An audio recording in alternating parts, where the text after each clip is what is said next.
On BBC One in an hour, Margaret's exhausted and needs some peace and quiet. Some chance with Victor around. The main evening news and campaign report now on BBC One with Peter Sissons. It's 9 o'clock. Tony Blair pushes education to the forefront of the election campaign, but draws scorn from the other main party leaders. John Major uses some of the strongest language of the campaign so far, calling Labour's plans a shameless contract with hypocrisy. Celebrating a landmark legal victory, hundreds of care workers who were sacked and rehired on lower pay. And after the eagle and the birdie, golf now has the tiger.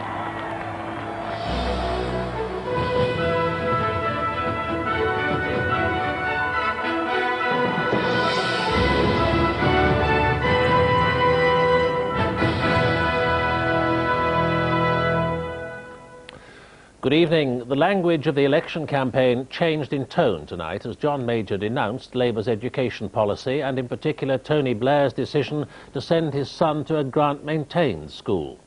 Mr Major called Labour policy a shameless contract with hypocrisy, a cosy facade with a spiteful reality behind it. Mr Blair, who'd earlier been warned of Mr Major's attack, called it nasty, negative, personal and abusive.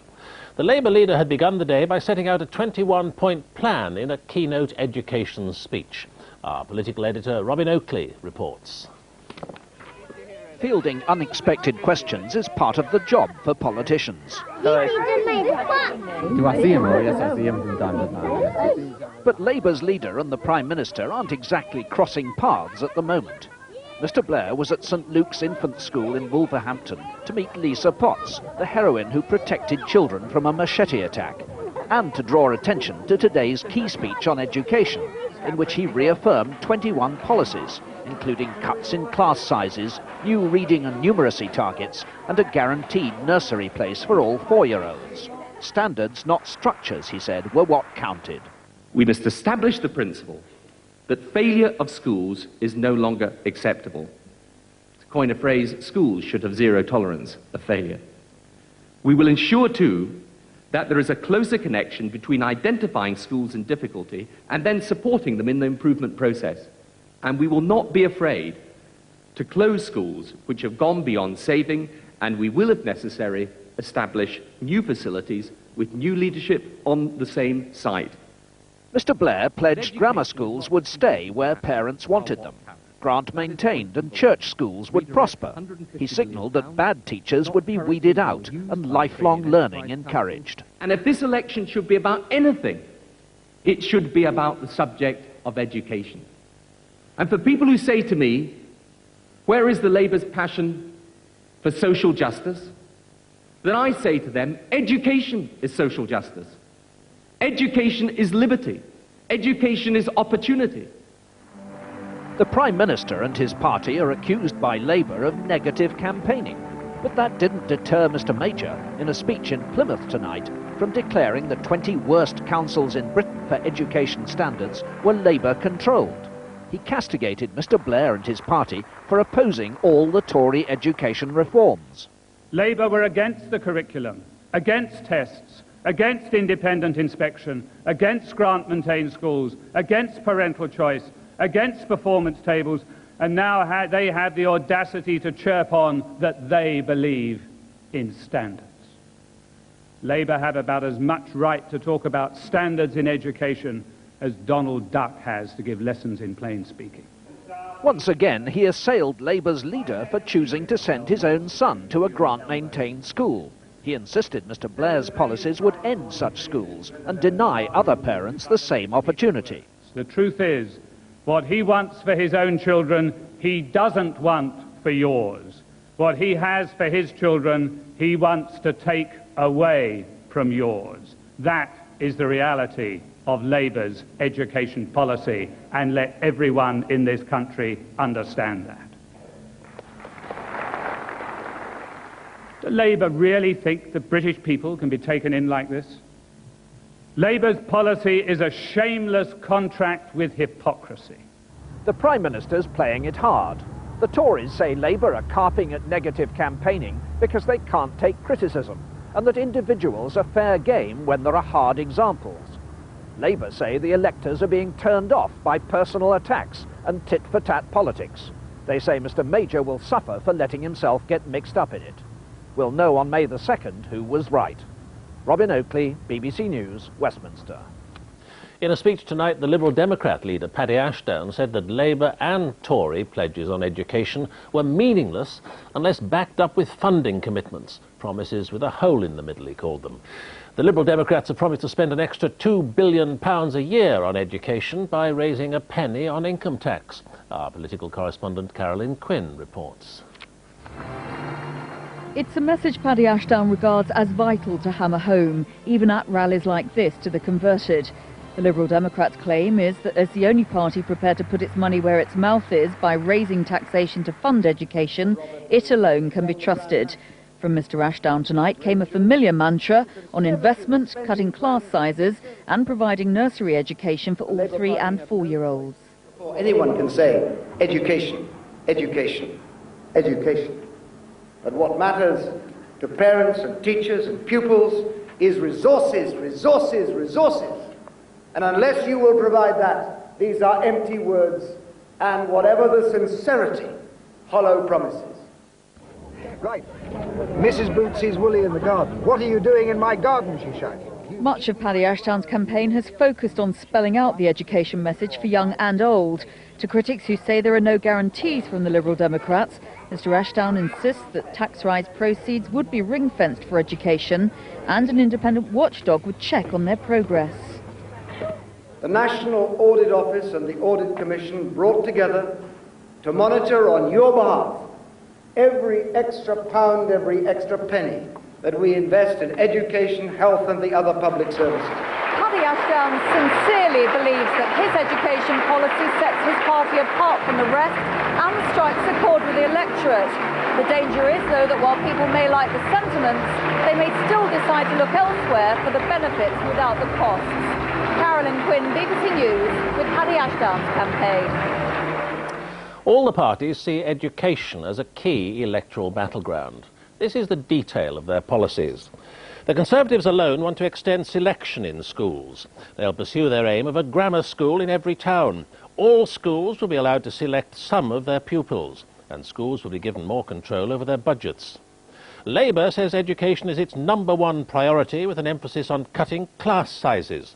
While it opposes selection, the party wouldn't get rid of grammar schools. Any changes in admissions policy would be decided by local parents. It promises to spend more money, though doesn't say how much, and the amount depends on unemployment falling. And the number of specialist schools will be doubled to 300. The Liberal Democrats also oppose selection in schools, but they also won't abolish grammar schools. The party pledges £10 billion over the next 5 years, funded by a penny on income tax. And it promises nursery education for all 3 and 4-year-olds. The Scottish National Party stresses equality of access for all children. It would stop schools opting out of local authority control and encourage opted-out schools to return to the state system, and it would phase out the assisted places scheme. In Wales, Plaid Cymru supports a fully comprehensive system, and it would abolish the government's nursery vouchers scheme. Well, we're joined now by our social affairs editor, Niall Dickson. Neil, amid all the clamour of the campaign, is it possible to identify the most profound differences between the parties? Yes, although the party leaders appear to be squabbling over little points, and they all talk in the same way about standards, about traditional teaching methods, issues like that, there are profound differences, mainly between the Conservatives and the other two parties. The Conservatives are committed to a selective system of education. They wanted, before the election, to encourage more schools to go down that route and to select more of their pupils. They were frustrated. If they get back in, there will be more selection. They want to see, as we've just heard, a grammar school in every town, and they will encourage parents to come forward for that.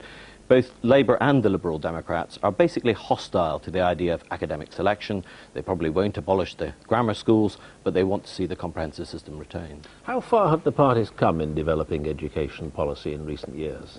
Well, Labour, of course, is susceptible to the charge that it has changed its position over the years. And if you went back to the early 80s, talk of traditional teaching methods was not top of a Labour education spokesman's speeches. On the other hand, you have to be a bit careful. All the parties have changed their positions over the years. The Conservatives, for example, before the last election were ruling out more grammar schools, not keen on selection at that point. So it is true that they've all come some distance. The Liberal Democrats promised £2 billion for the education system. How far would that go in a year? Would it make much difference?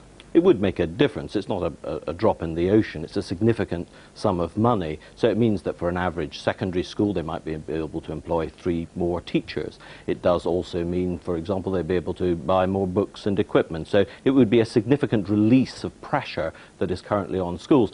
On the other hand, the interesting point is that although the Liberal Democrats say the money will go into education, they're also caught because they believe in local democracy, so they believe that local councils should be able to decide how they spend their money. Now, they say they will ensure local councils can do that and that they won't spend it in roads or social services, but it's difficult to see how they can absolutely guarantee it. Just very, very briefly, does education play as an election issue? Is it a vote winner?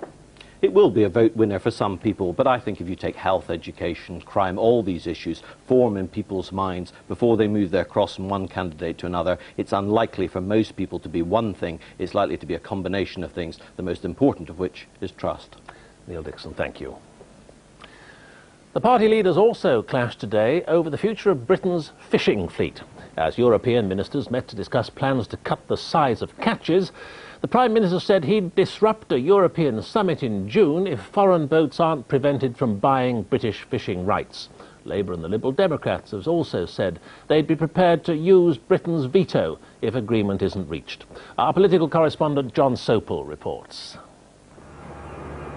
When it comes to fishing policy, it now seems that none of the political parties wants to swim alone. John Major this morning visited Newlyn in Cornwall, a port where 20 trawlers have been decommissioned in the past 5 years, and anger mixed with anxiety is widespread. Morale is very low, very low. The Conservatives haven't done us any favours in the fishing industry, nor will Labour either. Fishermen meeting John Major this morning want urgent action to curb quota hopping, where fishermen from other countries, mainly from Spain and Holland, buy out part of the British quota, limiting the British catch. Back on the quayside, John Major promised tough action. When the scheme was first set up, it was not intended to operate as it now is. Now that has to change. And I think that's a feeling that spreads not just across the fishing industry. I think it's a view much wider than that. And I think it spreads beyond this country. And the opportunity to do that is at the Intergovernmental Conference. There'll be tabled proposals, and I expect that those Intergovernmental Conference, that we will pursue those proposals until we get agreement. It's my intuition that tells me it picks a spot where the fish is, you know, with the gallows. And he said he'd block progress at the IGC in Amsterdam unless Britain got its way. Labour didn't put it quite like that, but the message was broadly the same. The Conservatives have failed. They were left isolated when they tried to deal with the Spanish problem. They could not command a majority in Europe. I think Labour's record is that we are more capable of getting decisions through in Europe because we are more positive about our negotiating stand. Paddy Ashdown today at a fish processing plant in Aberdeen has consistently taken a tough line on the common fisheries policy. But he said John Major was posturing. I think fishermen will remember the threats that he laid down to their colleagues in the farming industry and remember they amounted to nothing. Bluster at home for political purposes, back down abroad when the going gets tough. That, I'm afraid, is the record of this government. And the issue of quota hopping plays very strongly in Scotland. We've been arguing for 10 years for firm action. The Major government ignores us. He now says, of course, he's going to do something after the election. I think most fishermen will say too little, too late from the Tories. John Major returned to the theme of Europe this evening, saying that Labour would surrender British sovereignty. That's not the language coming from Mr Blair. He says he'll use the veto if it's to protect British interests. It seems that in this election, there are no votes in being soft on Europe. Jon Sopel, BBC News, Plymouth. That's the news from the campaign trail for the moment. There'll be more later in the programme. But now, the rest of the day's news. More than we'll be examining where the parties stand on the law and order issue. But first, over to our political correspondent Anne Perkins at our Westminster campaign desk for her nightly election roundup. Evening, Peter. The allegations of personal abuse and negative campaigning rumbled on tonight. The politicians say they want to be positive, but somehow they just can't help themselves. John Pienaar looks at the claim over the weekend that they want policy, not abuse, and how it worked in practice today. Today, apparently, Labour's trying to raise the tone of the argument. Their opponents and the media are to blame for the endless tit-for-tat. That's the message anyway, and they're making sure that we get it. While the Conservatives are continuing what is clearly a negative campaign, as we again saw yesterday, we will concentrate on the positive issues. We will fight a positive campaign. Positive issues. Positive. Positive. Positive, positive and positive. That's not what the Conservatives have been up to. What they've been up to is just non-stop personal abuse. Unremitting. There's nothing positive. Not an ounce of vision, not a new idea. Labour's backroom team say the campaign's been refocused. They prefer that to relaunched. But the political attacks continued. John Major should explain why his government have failed the test. The Conservative Party have tried over the last 18 years to make a difference on fishing policy and have failed. The Tories have failed a whole generation of children. So, not as positive as all that, after all. And this was Labour's campaign literature for the day, all of it attacking the Tories. But it's worth taking a look at whether there's that much difference between the style of campaigning here and at Tory headquarters. Well, judging by what they're saying here, not that much. That the Tories are throwing everything into the fight.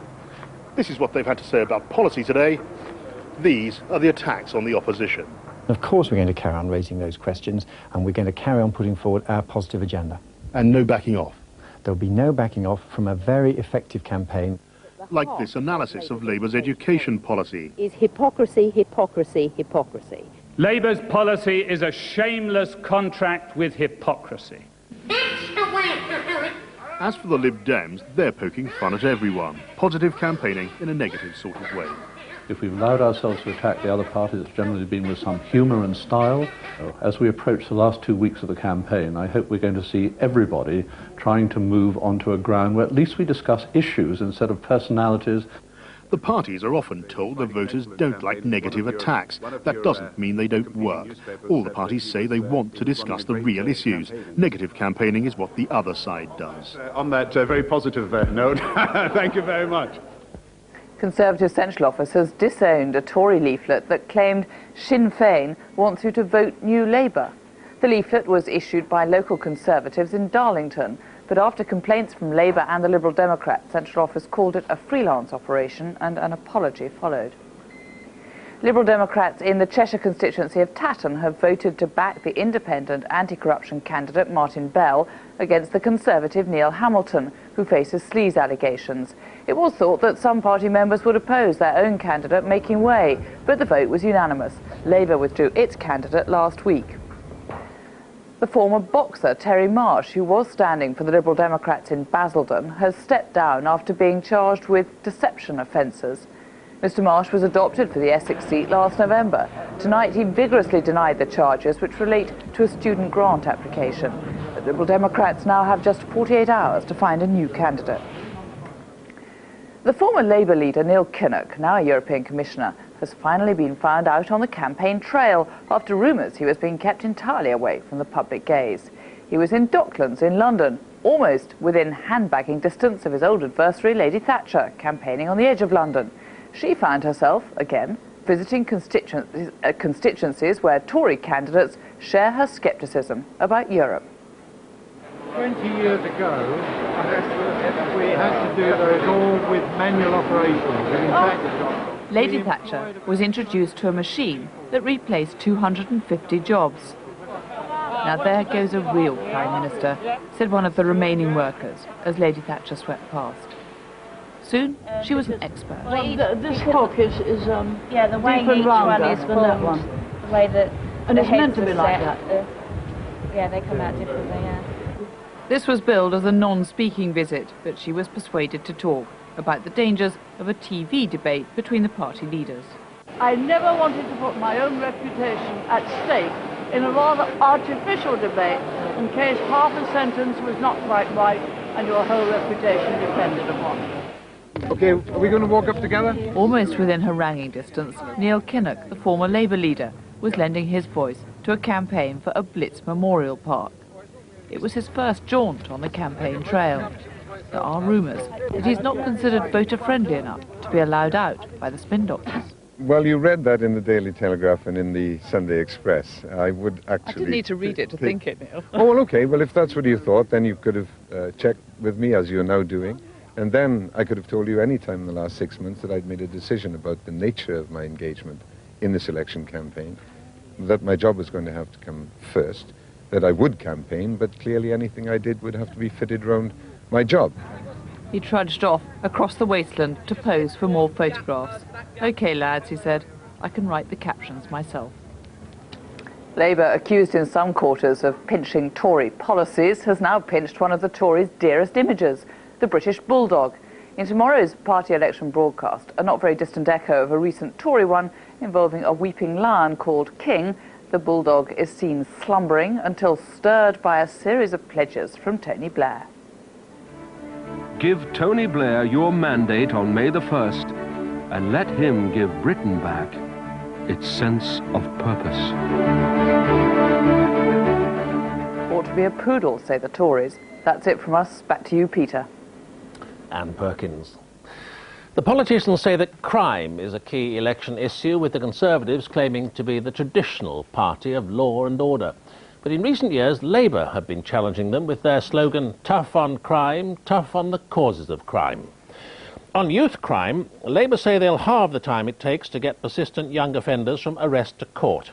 They promise to tackle neighbourhood crime, putting more police on the beat, although they don't say how many. And they say they'll reform the bureaucracy of the Crown Prosecution Service and introduce new Court of Appeal guidelines on sentencing.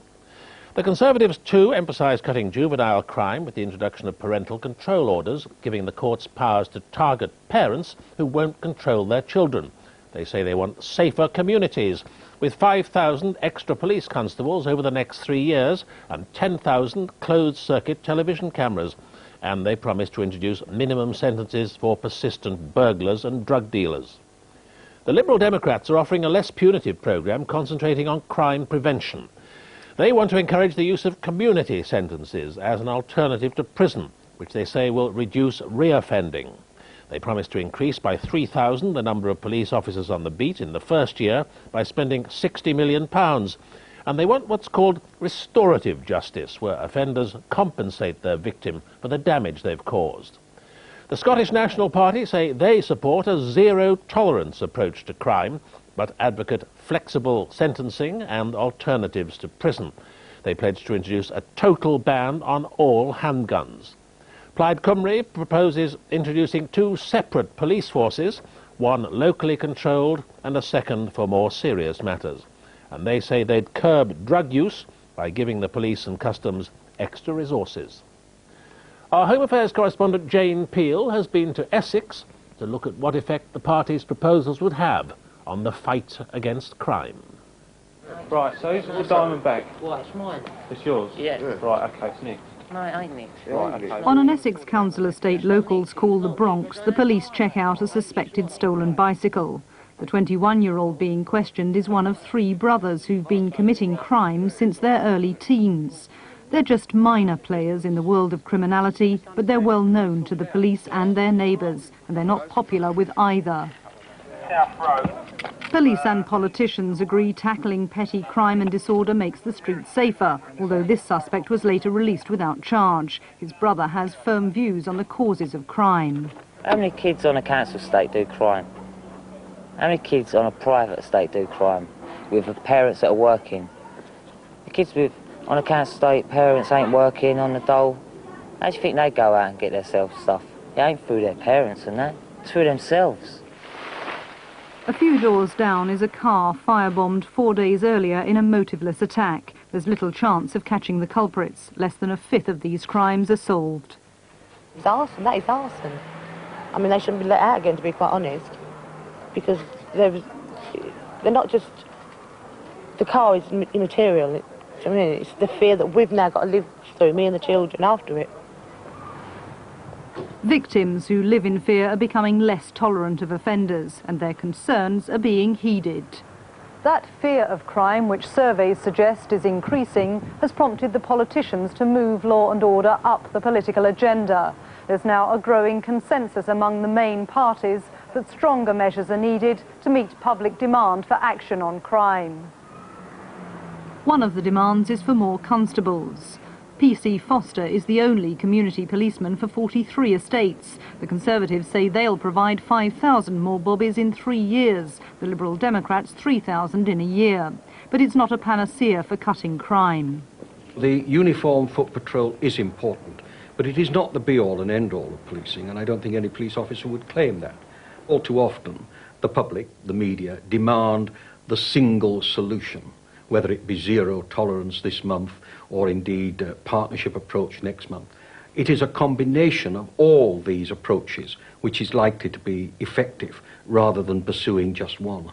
How many of the committee are aware that there was a firebombing over this weekend? We weren't here. Where? Local action groups are filling the gaps left by overstretched police. Public involvement and partnership with councils is encouraged by all the main parties. It's halved crime on this estate, but there are still problems. I mean, there was 4 or 5, I can't say the age, I suppose about 13, 14, just screaming and hollering and chucking things. I don't even know what they were chucking, bits of iron. Juvenile crime will be one of the biggest challenges for a new government. A quarter of all known offenders are under 18, costing the country an estimated £4 billion a year. This woman's 3 teenage children have police records. Her 15-year-old son's passion for other people's motorbikes has earned him 23 convictions so far. He was supposed to meet his youth justice worker today, but has gone AWOL. OK, I hear you've had some hassle this morning, Doris. Yep. Like many of his fellow delinquents, Doris's son has been excluded from school. He's out of control. He goes up to the nightclub. Then I started finding these pills, so I said I don't want him going to the nightclub no more. But these last few weeks, he's not come home at all. All 3 main parties say parents should be given more support to cope. The Conservatives say those like Doris who fail could face criminal sanctions themselves. We do our best to control them, but apart from sitting on them or chaining them up, there's not a lot you can do. I feel sad. They've had whatever they've wanted that's within reach and affordable, but they just want more. They've got the attitude now that, oh, if we can't afford it, we'll just take it. We're going to we'll just advise them to lock themselves up for the night. Golf right 2, person taking off Latin Bush Centre. Units to Latin Bush The police say 3/4 of their time is spent dealing with juveniles. Both the Conservatives and Labour think nighttime curfews might help keep the young out of trouble. Yeah, I've checked around the garage area, Potsy. It's all clear around here, either. All parties want the worst young offenders locked up and agree those at risk of offending should be targeted. Strangely, at a late stage, both Conservative and Labour have come up with some ideas about tackling offending at the very earliest age, perhaps children of preschool age, nursery school age. And we do know from research that this can bear fruit in the future. But it's going to be a brave future Home Secretary who's going to reinvest money at that stage and away from the courts, prisons, police and probation to an area where it really counts, to an area where we will get results. And protect us from future criminals. It's about investing in our future, and it's about investing in the future of children. To make their way, stay exactly where you are, right? Stay where you are. You got him? Yeah. Shifting money away from the front line of policing isn't politically viable. On a Friday night in Essex, officers are having a run-in with a suspect with a history of violence. Right, going to calm down now, yeah? No, you ain't done nothing. We'll calm down. I don't give a shit, basically. Harry! Recorded crime has almost doubled since 1979, and although it's been falling for 4 years now, violent crime is still rising. You ain't done nothing. I don't bloody care. Let's start on me. Yeah, come on then, shoot around. Yeah, right. Yeah, you fancy some of it? Yeah, come on then. Come on in. All right, right, okay. It takes it to that point, all right? These are the hard cases, violent criminals whose aggression has already led them to prison. This time they've instead been sentenced to an intensive probation programme. It uses theatre to deal with their behaviour. Well, It's definitely this one there, because I always put the barriers up and hide behind it, and don't let people in too close. These projects are expensive and deal with only a handful of selected offenders, but they're more effective at reducing re-offending than prison or less demanding community sentences. The Liberal Democrats say they should be encouraged. Labour and the Tories believe there's a place for such schemes, but think they should involve some punishment too. More offenders are now ending up behind bars. The prisons are full as the courts respond to a climate which promotes custody. It's potentially the biggest law and order crisis facing the new government. The Tories would build 12 new prisons to cope with tougher sentences. Labour would lock up persistent criminals for longer too, but say they could remove thousands of remand prisoners from jails by speeding up the court process. The Liberal Democrats' less punitive policies wouldn't need more prisons. It's necessary to use prison to show our disapproval of offences. It's necessary to protect us from dangerous people. Apart from that, it has very little effect in reducing crime. All across the country, voters are saying crime is one of their major concerns. Attitudes are hardening, but as well as wanting tough sanctions, the public, police and politicians say we must do more to prevent crime in the first place. Nipping offending in the bud could be the way to get results, but those results will take years, maybe decades to achieve, certainly more than the lifetime of one parliament. And you can find out more details about the party's policies on crime in our election fact file on page 130 of CFAX after this bulletin. And the main news from the election campaign again. The Prime Minister has tonight attacked Labour's education policy, calling it a shameless contract with hypocrisy. Tony Blair had earlier promised a 21-point plan under Labour to improve standards in schools. I'm joined now by the BBC's political editor, Robin Oakley. Robin, Mr Major seems to have decided to rough it up a bit, doesn't seem to have any reservations about personalising the arguments and introducing the issue of where Mr Blair sends his children. What's the thinking behind that?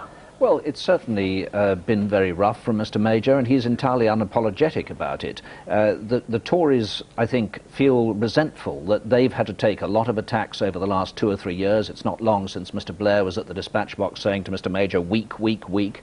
And now the Tories feel that Labour are being oversensitive, and in Corporal Jones's words, they don't like it up 'em. So they're going to carry on with this sort of line of attack. Labour say there's a great difference between political attacks and personal attacks, and that the Tories will suffer for going for the personal attacks. But I think the Tories are doing it partly because they haven't got the tabloids, particularly The Sun, on their side this time. They're having to do the kind of rough work the tabloids did for them in elections previously. Now, Mr Blair calls it nasty, negative, personal and abusive. Do you expect Labour to refrain from replying in kind or start to give it back?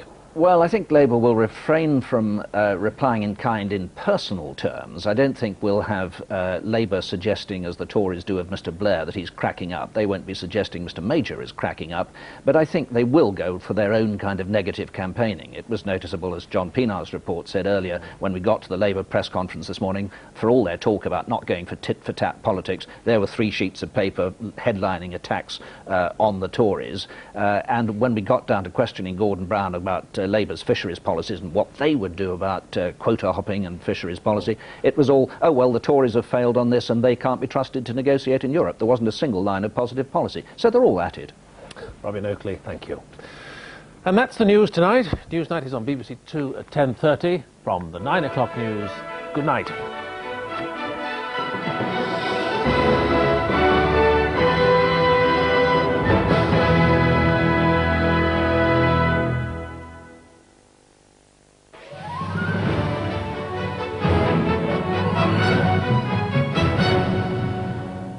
Good evening. The former boxer Terry Marsh is to stand down as the Liberal Democrats' prospective parliamentary candidate for Basildon in Essex. He was charged by police with an offence in connection with a student grant application. Terry Marsh was out campaigning in Basildon only last week when the Labour leader Tony Blair came to woo Essex Man. Terry Marsh considers himself to be Essex Man personified. He's lived there most of his life and was a Basildon fireman. But it was his fame as a boxer that made him a popular choice for the Liberal Democrats. He was unveiled as their candidate with as much publicity as they could muster. But now the party faces embarrassment. Mr. Marsh has been charged with obtaining money and services by deception when applying for a student grant over a year ago. The former boxer says he'll be vigorously defending the action. He'll appear before Thames magistrates after the election on May the 20th. In the meantime, Basildon Liberal Democrats have only 2 days to find a replacement. Jonathan Beale, Newsroom South East, Westminster.